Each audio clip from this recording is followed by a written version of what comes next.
welcome to another video! Today we're watching Three Kingdoms by Oversimplified! Yippee! Let's get into it! We got a very fitting sponsor from... This video was made possible by Total War Three Kingdoms, the brand new strategy game from the multi-award winning Total War series. Guys, do you think he made this video after he got the sponsor? Support my channel by using the link in the description down below to buy the game on Steam. It's kind of cool. Also, new merch available now in the thing. store, including a mystery new character pin. I wonder who it could be. Oh? Ancient China. The sun is shining. The birds are singing. The children are playing in the village square. What a wonderful time to be alive! Hey, the Yellow River flooded again and destroyed all your crops. No! And also we're being raided by nomadic tribesmen. And What? also this period of Chinese history may be entirely mythical, meaning you may not even exist. Well, that would certainly explain the laser eyes.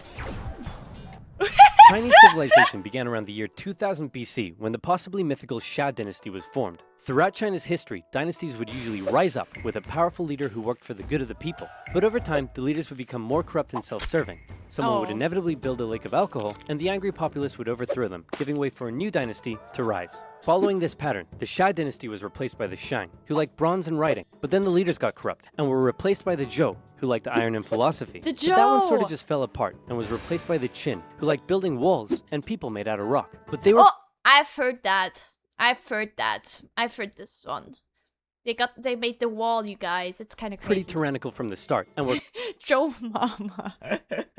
quickly replaced by the Han, who liked creating new trade routes Oh, and I've getting heard in that touch too. with their emotions. In line with this pattern, the Han dynasty came about under the strong and popular leadership of Emperor Gaozu. The dynasty remained firmly in place for over 4 centuries and was considered a golden age in Chinese history, developing new forms of art, political thinking, technology.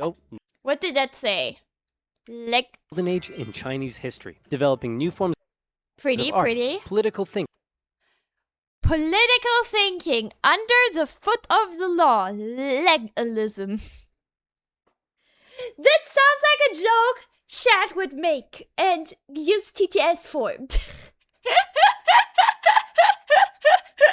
Technology. Look. The fidget spinner, guys. You remember when fidget spinners were cool? I never had one because when they came out, I was like, this is stupid. But now, I kind of want one, you guys. It's like all the leaders got corrupt. See, probably the biggest problem in ancient China's political system that allowed so much corruption to come about all the time was a little something called court culture. Let me explain. Imagine for me, if you will, that you are the son of the Chinese emperor. Hooray! Now, apart from how weird it is that you have a ton of stepmoms, and many of them would like to kill you, and also Oh, I know. Oh, okay, guys. Okay. My entire knowledge of like Chinese history is from Apothecary's the Apothecary's Diaries.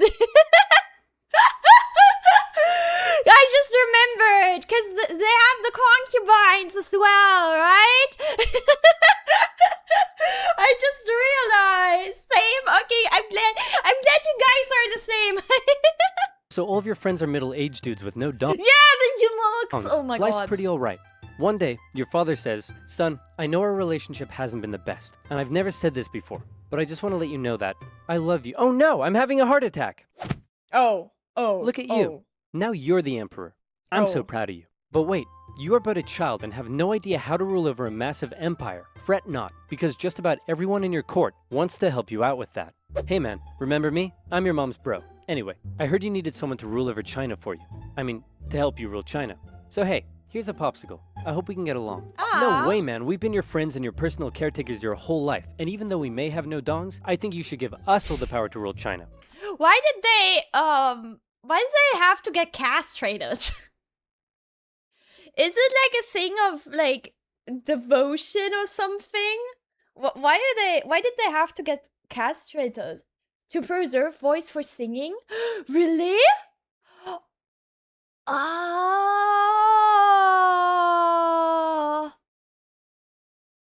To ensure no affairs happen between them? And okay, maybe it's the both. Maybe it's both? Not to sleep with the women. The concubines. Okay. I see. I mean, help you rule China. So who will you be influenced by? Your scheming uncle or your loyal eunuchs? And towards the end of the Han Dynasty, a string of child emperors allowed more and more power to fall into the hands of the eunuchs. Oh no, now they're scheming too! They began handing out government jobs for bribes, heavily taxing the poor for their own wealth. And while you're sitting there eating your popsicle, everyone in your court is literally murdering each other, trying to consolidate more power and riches for themselves. While all the peasants are outside like, hey, did you guys know there's been a drought out here for 2 years? No! Guys, obviously the people weren't too happy that while they were struggling to survive, they were also being heavily taxed so that the eunuch faction could all have rockin' mansions, complete with swimming pools and Alexas.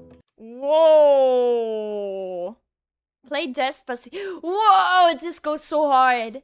This instrument goes so hard, you guys. So finally, when a self-proclaimed Taoist wizard came along and was like, you know whose fault it is that we're all out here starving? It's the emperor and his posse. They've lost their mandate from heaven, and the imperial family must be destroyed with an unrelenting, furious wrath. Also, check this out. Huh? Can you tell what it is yet? Oh! Ta-da! Is it gonna be a dog? Oh, it's a little cat! kitty cat. Look at her little ears. The people loved his political philosophy. He promised them land reforms, and his followers grew in number. They began arming themselves and wearing yellow turbans. And they also developed a really catchy slogan. I feel like... They began arming themselves and wearing yellow turbans. Is this a reference I'm not getting? Is this a reference I'm not getting? What is this guy? One of them is French? Oh, is that why? Because he's demonstrating, but he's French. And they also developed a really catchy slogan. Protesting. In the year 184, Protest striking. Oh my god. the Yellow Turban Rebellion broke out across China, with millions rising up against the Han Dynasty. And the imperial government in the capital city freaked out. With all their internal bickering, they were completely unprepared and unable to deal with such a huge rebellion. So they were forced to call on independent warlords from across the empire to help them deal with this situation. Some big names took part in the fighting. I'm talking the likes of the great Cao Cao, the tyrannical Dong Zhuo, Liu Bei, Sun Jian, and many, many other Chinese names I am definitely not pronouncing correctly. These were... I feel like he did fair. I feel like he did fair enough, no? He did fair enough. Oh. warlords crushed the rebellion in their own respective regions, and with casualties in the millions, the Han Dynasty breathed a huge sigh of relief. But what they didn't realize is that by relying on all the warlords and their armies, they had essentially diminished their own central control over the empire. And many of the warlords now held the power to act almost completely independently and rule over their own local... They have a province called Silly Province? That's where I wanna go. I wanna go to the Silly Province. regions themselves. Back in the capital, the emperor and his son were having a little chat. Listen, I know we've had our ups and downs, and I spend all of my time with your many, many smoking hot stepmoms instead of you. But what say you and I finally go on a little fishing trip together this weekend? Oh no, I'm having a stroke! Oh. And yet another child emperor was on the throne. No! This time, however, instead of the eunuch faction gaining even more power, this child emperor's uncle became his regent, who also just so happened to be the head of the imperial army, He Jin. Man, I hate those sneaky, lying, cheating eunuchs. Hey Warlord Yuan Shao, what should we do? Kill them all. Really? Right on. You can't kill the eunuchs. They're a vital part of this empire's governance. And also, they paid me a lot of money to say that about them. Ah, come on. No. So, you guys, I'm pretty sure.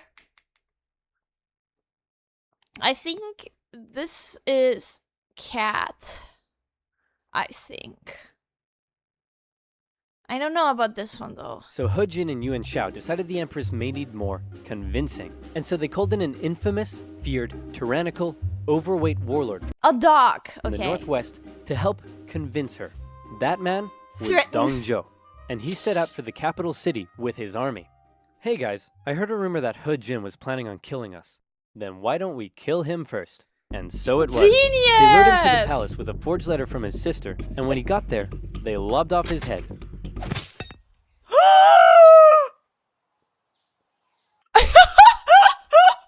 What the fuck? What the fuck? Look at they're also so shocked. They're all so shocked. Kill them all. Imperial forces stormed the palace, and the eunuchs were all massacred.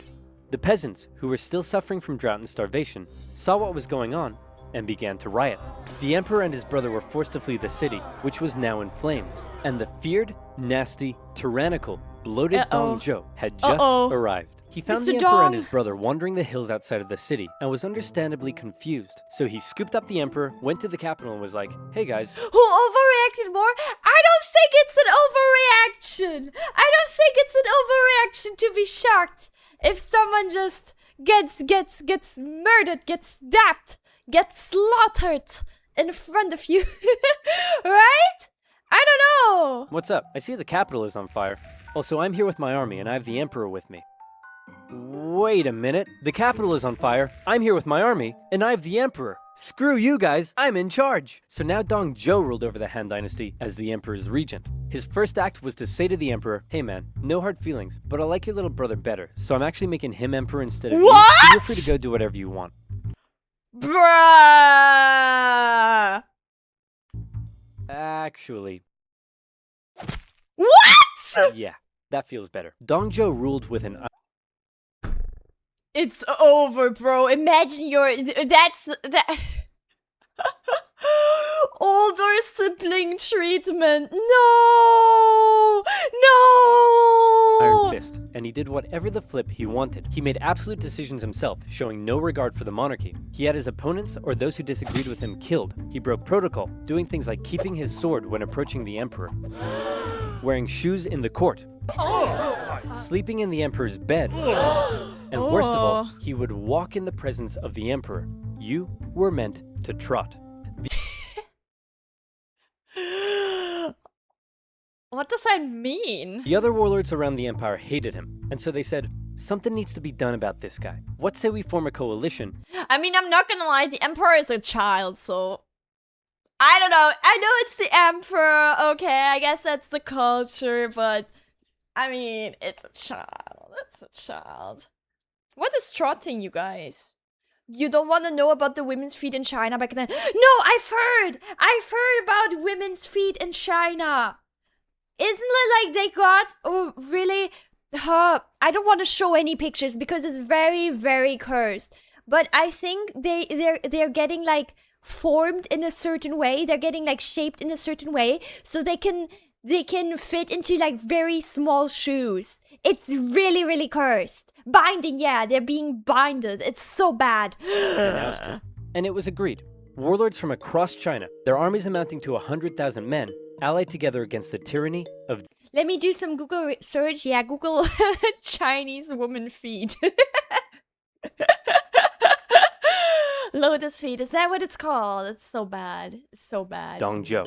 Yuan Shao's coalition consisted of some of the nation's most capable leaders, including his half-brother Yuan Shu, the great Cao Cao, and Sun Jian.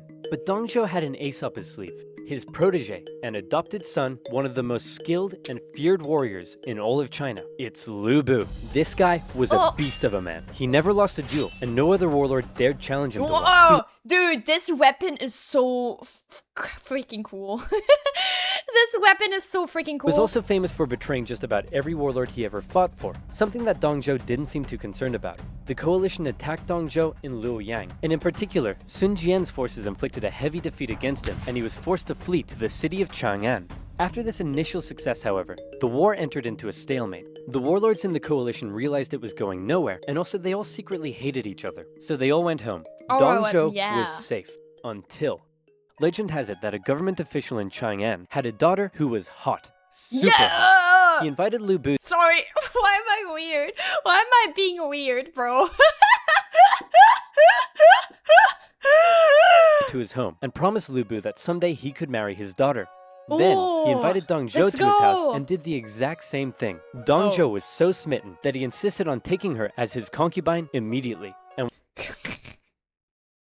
why is he trolling? Why is he asking both of them?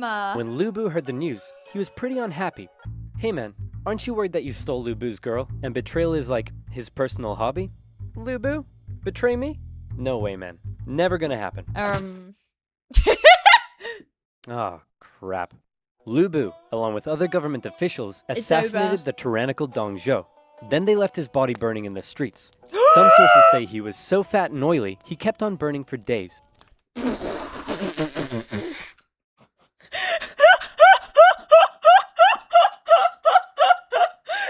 fucked up, bro. Shots fired. Holy shit.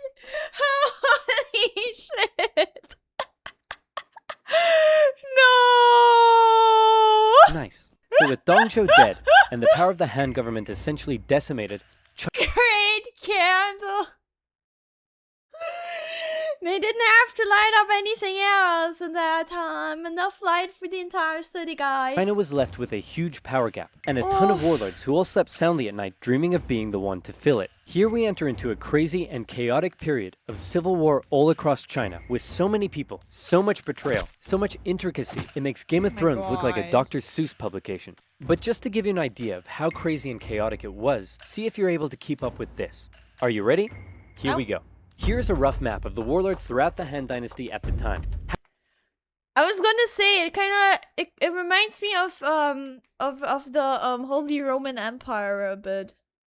Or was it the Holy Roman Empire? The Germany that was like fucked up, right? Yeah, Germany back in the day. Spain looking at hey.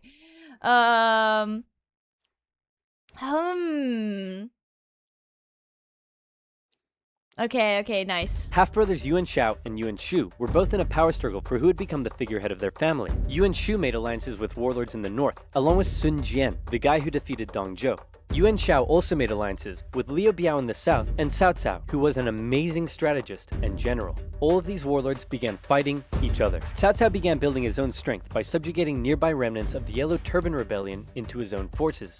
Down south, things weren't going so well for Sun Jian, as he was killed in an ambush. So Sun Ce took over. Then Yuan Shu got pushed back to the river Huai, so he ordered Sun Ce to take the territory of warlord Lu Kang. Then I'm not gonna lie, I cannot remember all the names. Sun Ce went off to capture territories in the east for himself. Cao Cao's family lived in this province over here. One day, they were murdered. Oh no, Cao Cao held the province's governor responsible, and so he launched a cruel invasion in which he pillaged cities and murdered over 100,000 civilians. The governor sent out a call for help, and a very popular, likable warlord by the name of Liu Bei came Why does he have such a big ear? to his aid. However, while Cao Cao was away fighting, a rebellion was staged against him in his home province by none other than it's Lu Bu. Cao Cao rushed home and defeated Lu Bu, who fled to the east, which by now had been inherited by Liu Bei. Then Lu Bu, surprise, launched a rebellion against Liu Bei, who fled to Cao Cao. Together, Cao Cao and Liu Bei would go on to invade and defeat Lu Bu. Lu Bu offered to join Cao Cao, and Cao Cao considered the offer. But his advisors were like, no way, man, this guy's betrayed literally everyone he ever worked for. And so Lu Bu was executed. Next, Cao Cao convinced the emperor to move in with him. Now he's in control of the Han government, something that made his allies very jealous. Yuan Shu, out of nowhere, decides to declare himself emperor of the new Zhong dynasty.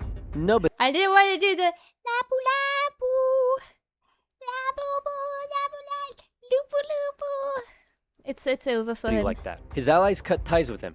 The imperial government ordered everyone to kill him. He tried to flee to his brother Yuan Shao, but died of illness on the way. Sun Ce took over his territory, and then got assassinated. So his brother, Sun Chen, took over. Liu Bei turned on Cao Cao, but got obliterated, and was forced to flee south. Yuan Shao finally defeated the warlord to his north, and could now focus south. He declared war on his ally Cao Cao, but was defeated at the Battle of Guandu. Cao Cao has now united the north, and he turned his attention to the south. In particular, Liu Biao's province was becoming a powerful threat, so Cao Cao attacked him. Liu Bei was now fighting for Liu Biao, and he held Cao Cao off for a while. But then Liu Biao died, and his son took over, and immediately surrendered to Cao Cao. Liu Bei was horrified, and he fled southward to try and maintain control of the province. Cao Cao was on an absolute roll, and it looked like he would be the one to take control of China. He began making plans to attack both Liu Bei and Sun Qian, and the two of them, seeing where things were headed, met up and decided to form an alliance.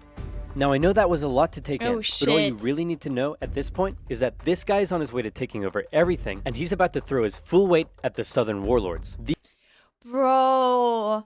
Also, like, China is freaking huge, right? This is an insane amount of land and an insane amount of people. These two have one chance. It's kind of hard to imagine, because it's like, I mean, we did the Holy Roman Empire comparison, right? But like, this is a bigger scale. This is just a bigger scale. One battle to prevent him from invading the south. And that battle was the famous Battle of Red Cliffs.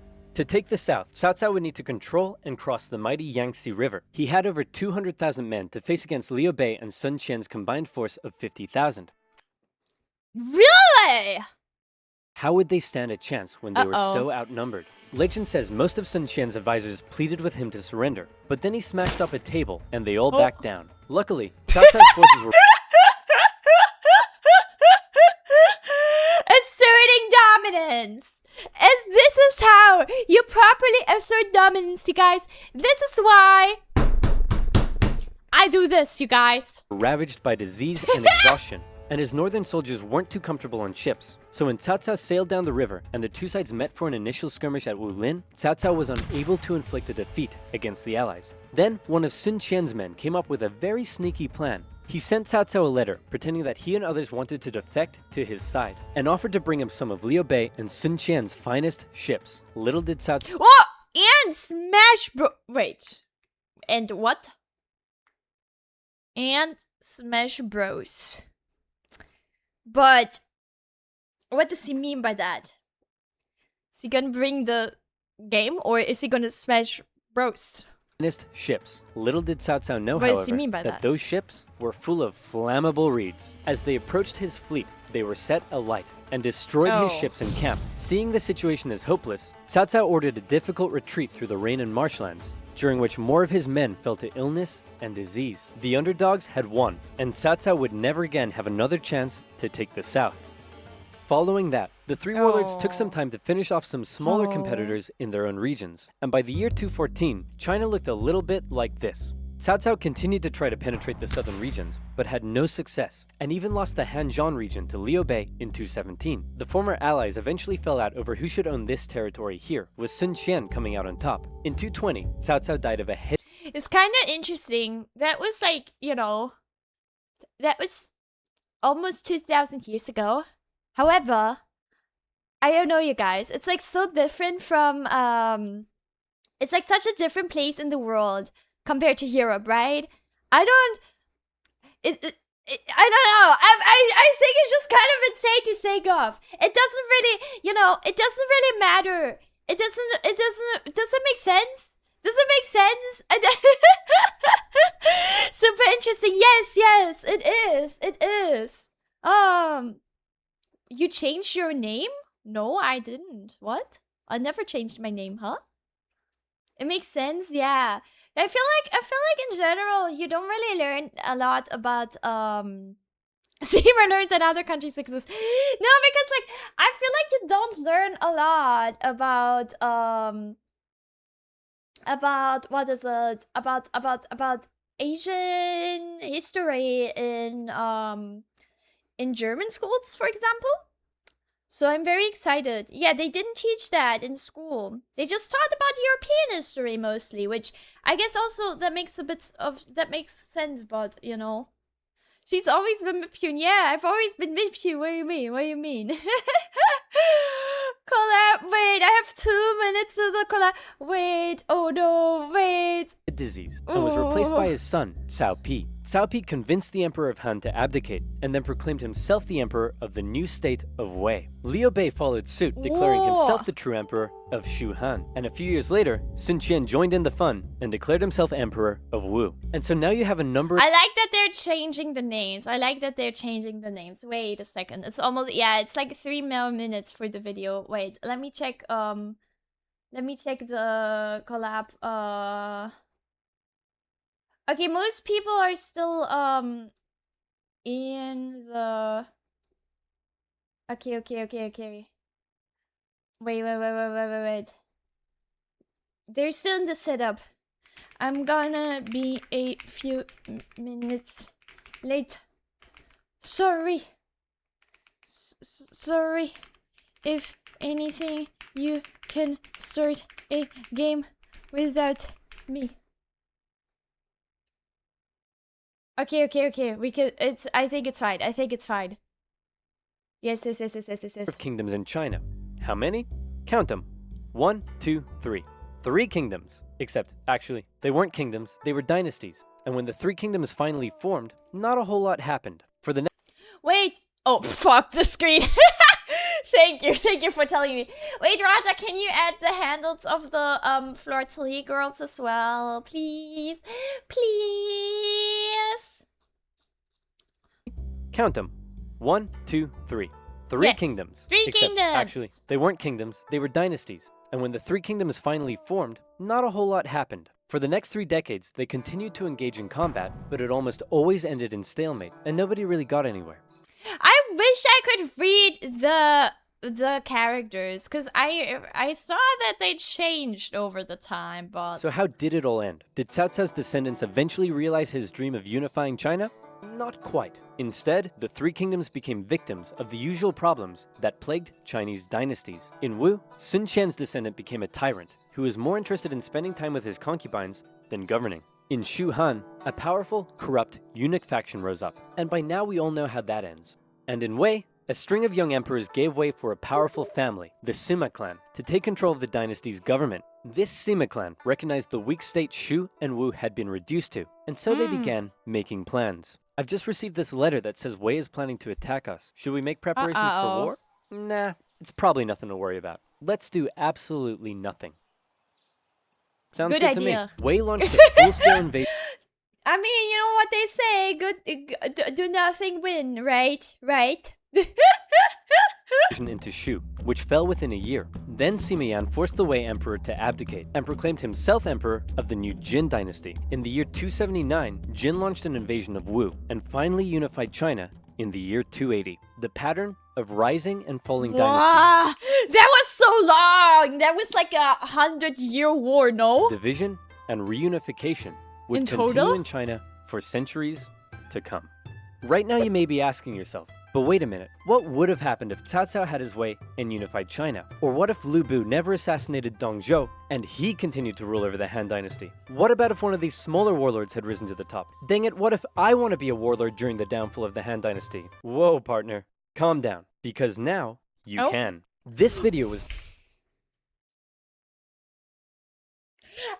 Dude, I knew the ad was gonna come. I knew the ad was still gonna happen! Brought to you by Total War 3 Kingdoms, a brand new strategy game that combines a gripping turn-based campaign of empire building, statecraft, and conquest with stunning real-time battles. Choose from a cast of legendary warlords and conquer the realm. Unite China under your rule. Forge the next great dynasty and build a legacy that will last through the ages. Recruit heroic characters to aid your cause and dominate your enemies on military, technological, political, and economic fronts. Meanwhile, will you build Dynasty powerful Warriors friendships, exists form brotherly 60 alliances, No! and earn the respect No, of it your doesn't. many foes? Or would you rather commit acts of treachery, inflict heart-wrenching betrayals, and become a master of grand political intrigue? I bet you would. Your legend is yet to be written, but one thing Is is this game still thing? certain. Glorious conquest awaits. Buy the game on Steam using my link in the description down below. It would also support my channel and my work massively. So thank you. Guys, we have all received... oh shit. Meow, meow, meow. We have all received, what are they called again? The points. I forgot. Guys, I forgot the meme. I forgot the Chinese society points. Your social credit score. There you go. I should just shut up. Plus 1,000 social credits. Thank you everyone for watching. If you enjoyed, like and subscribe, come over to Twitch to watch me live, and I'll see you guys in the next one. Bye YouTube! Bye bye!